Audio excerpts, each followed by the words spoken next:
Welcome back to the channel. My name is Steven. I'm a pharmacist. I have 54 units of real estate, and kind of a different topic today, talking about, life's been really good for me recently. A lot of content out there is negative, but this is probably the first time where it's been really positive for me. I feel as free as I did when I was 25, 10 years ago. But when I was 25, I still had in the back of my mind that I had student debt at the time. I was living at home. I just was starting my pharmacist career. I didn't own any assets yet. I didn't own a home. So I kind of felt like, even though I was very carefree living at home, doing what I want, saving money on rent, I just kind of knew in the back of my mind I wasn't financially established. I wasn't where I wanted to be.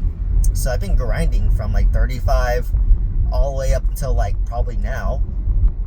And I finally now am able to pause and smell the roses. To me, I was talking to my wife about this yesterday. Life is really good right now. 30 is the new 20, right? Basically, I have a house that I'm living in. That's nice. It's in a great location. Yes, it's a little expensive.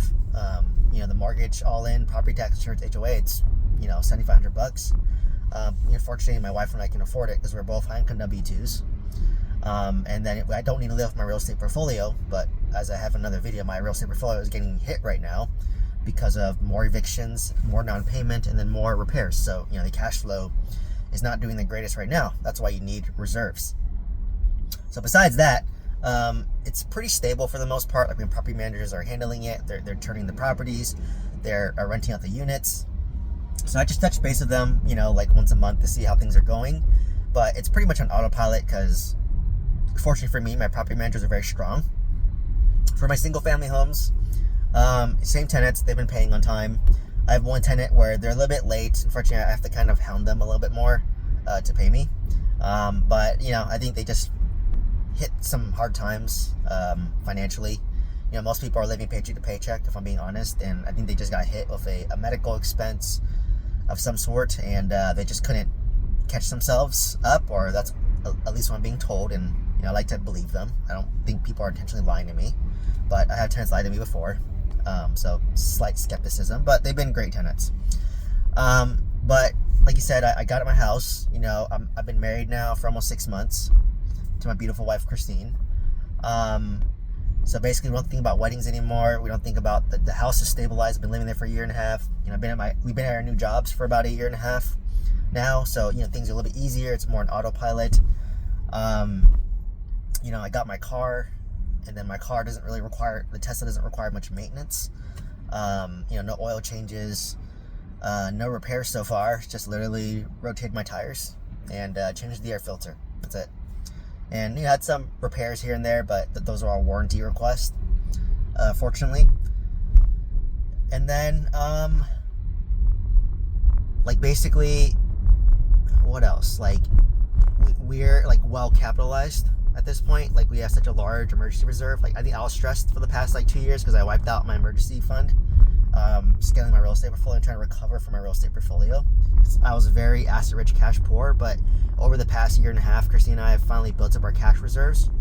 In 2023 until recently, I feel I've been always getting hit. I would I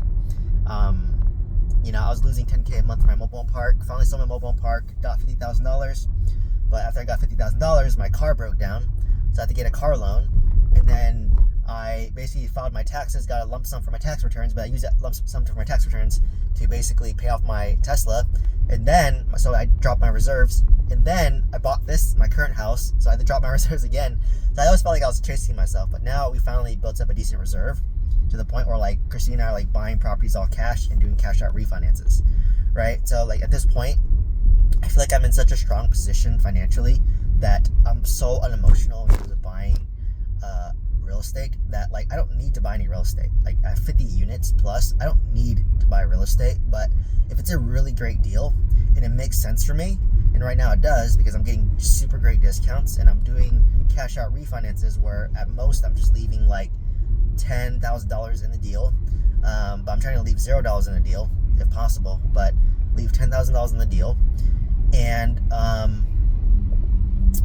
leave $10,000 in the deal and basically rinse and repeat these process. And I'm buying these deals well, like $60,000 in instant equity day one. So like by buying these two properties, our net worth increased by $120,000 without doing much. And yes, it's on paper, but this is long-term wealth, right? This is how you build long-term wealth. And imagine this: if I buy 4 of them, that's on average $60K of instant equity. That's $250,000 instant equity. If I were to sell one, I could use that one. If I were to sell 3 of them, I could own one free and clear, right? And then now that one's owned free and clear. So that's what I'm hoping to do, is like buy like 10, 20 of these, and then basically sell off half once the value doubles, and use that half to pay off the other half, and I own that other half free and clear. So that's what I mean by life's good. Like when you're in this position where you're not like desperate for deals, and you only strike if there's good deals, you're more opportunistic. And it's like very low stress to buy new construction. Like it's literally first come, first serve. I see the inventory online, and I just need to, like, the hardest part, to be honest, is like getting it rented out, which my property manager takes care of, and then finding financing, right? But then I think I have between Ameritrust and Lending One, I have my 2, right? So like if you want connections to my lenders, just send me an email on my link tree down below, and then I'm happy to connect you with my lender from Lending One or Ameritrust, right? So so because of that, like I think Christy and I, we've been focused on, so financially we're really stable between our W-2s, between our real estate. Like we can strike right now and buy great opportunities, all cash, and pull out the money and then rinse and repeat that process. So that's pretty on autopilot, right? Like right now I don't want to like buy an apartment and do heavy renovation on an apartment, because that's too much effort right now. I just want to enjoy myself, right? So like that, we have a great system, right? We do index funds, automate it, set it, forget it. This new construction, we buy one every, like, let's call it every 3 months. I hope to do it every 2 months. Just depends on my property manager, because it's great right now. Lennar is so desperate. Like I'm just finding amazing deals. And then we're just focused on like our vacations, but we only get about maybe 2 big international vacations a year because of PTO limitations. So we're going to Vietnam, China, and then we can do little trips here and there, like a 4-day, 5-day trip here and there. But we got 2 big ones planned. Other than that, we're just like going to whatever concerts and festivals we want to go to, like Coachella. I just went to Lincoln Park, going to Coachella next year. And whatever concerts come to LA, we just go. Like if we whatever we want to do it, we just do it, right? If we want to go to a nice restaurant, we just go to a nice restaurant on the weekends. Like there's no limitation whatsoever. So I feel like I'm having my cake and eating it too. Like I feel like I'm able to buy real estate, invest how I want, still spend money on things that bring me value. I'm still traveling 3-4 times a year. I'm still going to all the events I want to go. If we want to eat somewhere nice, we eat somewhere nice.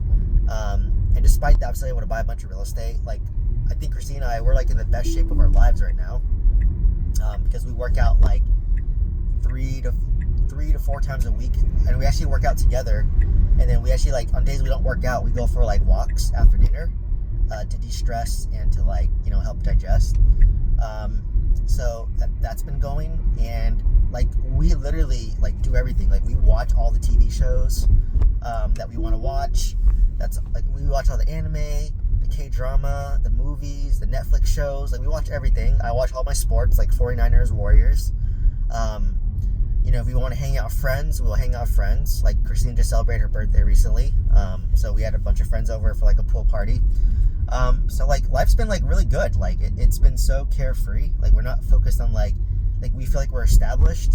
So we're just focused on having more fun and like focusing on our health, right? So like we try to go swimming. We cook.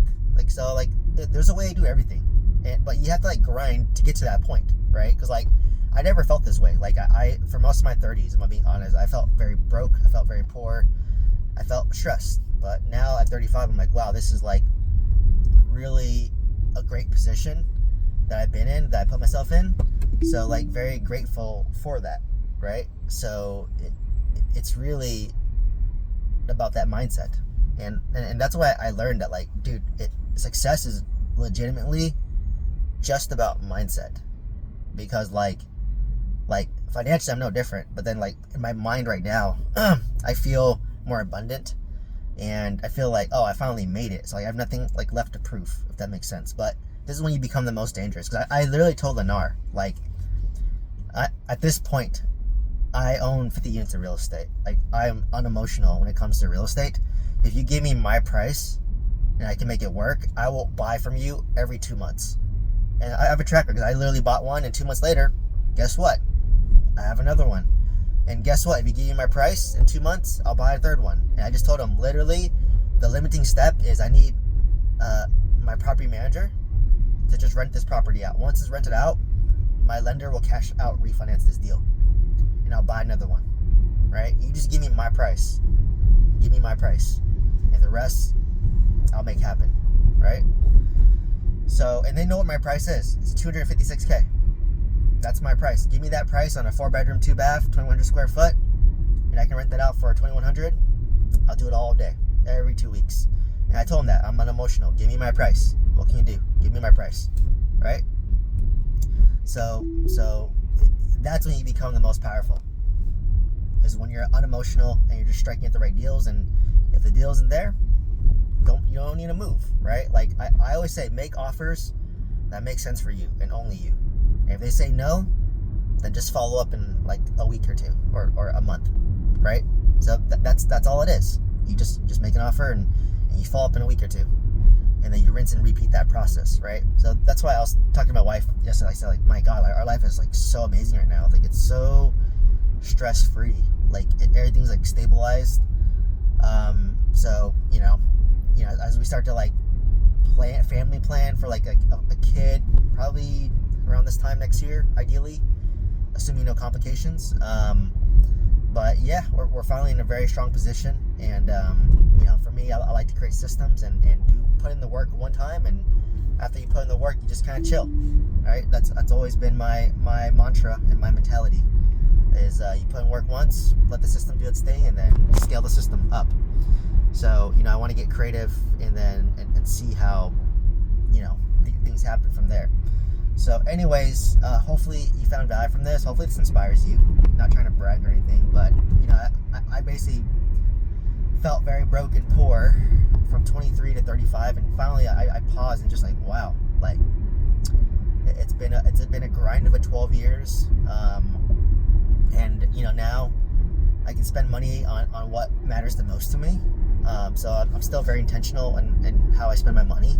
For me, it's like travel, experiences, and eating out brings me a lot more joy and experience versus like material goods. Like for material goods, all I really care about is like a nice phone, a nice laptop, nice sofa. But like clothes and all that, like don't really care as much, if I'm being honest. So it's just being really strict of like what brings you the most value, right? So anyways, like I said, if you're interested in joining my school community, you want to send me an email, you want to join my course, coaching, newsletter, you want a steadily landlord insurance quote, click on my link tree down below. I have links to all that above. If you want connections to my lender, you can send me an email. Happy to connect you to my lender via email. Otherwise, please like, comment, subscribe. Hope to see you next one. Thank you so much. Bye-bye.